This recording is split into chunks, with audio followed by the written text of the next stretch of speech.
क्योंकि निर्वाचन आयोग का जो रवैया रहा है, जो उनके एक्शंस रहे हैं, उसको देखकर लोगों के जहन में बहुत बड़ी चिंता है। क्योंकि बिहार में लाखों लोगों के नाम काटे गए। अभी इतने सारे राज्यों में बीएलओज कोई आत्महत्या कर रहा है, कोई कंप्लेन कर रहा है, इतना तनाव और प्रेशर उनके ऊपर डाला जा रहा है। तो ये संकेत है कि कुछ ना कुछ गड़बड़ी होने जा रही है। निर्वाचन आयोग को एक निष्पक्ष संस्था के रूप में काम करना चाहिए। भाई SIR देश में कई बार हुआ है, लेकिन पहले कब SIR होता था, ना चर्चा होती थी, ना मन में आशंका लोगों की थी। लेकिन पहली बार, क्योंकि निर्वाचन आयोग का जो रवैया रहा है, जो उनके एक्शंस रहे हैं, उसको देखकर लोगों के जहन में बहुत बड़ी चिंता है। क्योंकि बिहार में लाखों लोगों के नाम काटे गए और अभी भी जो अभियान चल रहा है, बहुत कम समय लोगों को दिया गया है।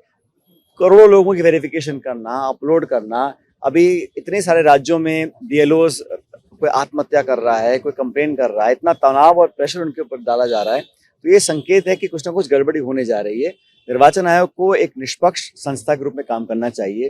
पूरे प्रदेश देश में जहां जहां हम लोग कर सकते हैं, पूरी कोशिश करें। क्योंकि वोटर लिस्ट का शुद्धिकरण करना, ये काम इलेक्शन कमीशन का है, पॉलिटिकल पार्टी का नहीं है।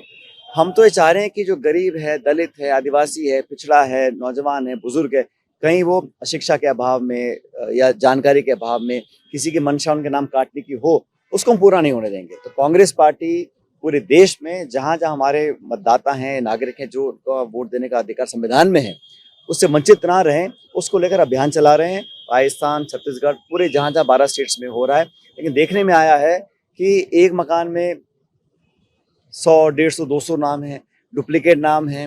जो जिंदा है उनको मरा दिखाया गया है। जो सब प्रमाण के साथ राहुल जी ने कई बार ये प्रेस को भी दिखाया, देश को दिखाया है कि वोट चोरी हुई है, वोटर लिस्ट में गड़बड़ी हो रही है और इलेक्शन कमीशन के जो एक्शंस हैं वो संदिग्ध हैं।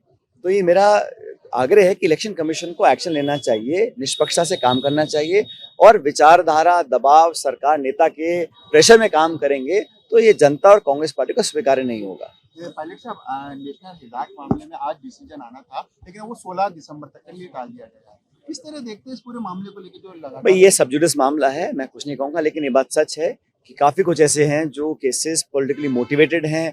कांग्रेस पार्टी के नेताओं की छवि को, उनके स्टैचर को मतलब बेवजह धूमिल करने की कोशिश की जा रही है और अब से सालों से हो रहा है।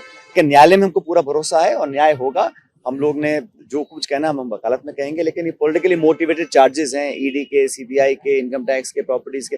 ये बहुत सालों से बीजेपी कोशिश कर रही है कि जनता इसका करारा जवाब दे। लास्ट सवाल है, कर्नाटक में जिस प्रकार की जो खबरें आ रही थी, आज सब कुछ साफ हो गया है। दोनों जो प्रमुख नेता है, सिद्धरामैया जी, ये मैं पहले से कहता आया हूँ, मुख्यमंत्री हैं, प्रदेश अध्यक्ष हैं, मिलकर वो सरकार उन्होंने बनाई है, मिलकर सरकार चला रहे हैं और मिलकर ही सरकार रिपीट करवाएंगे। सर, यूनियन डिबेट में आपको भाग लेना था, ऑक्सफोर्ड यूनियन। सारी फेक न्यूज है।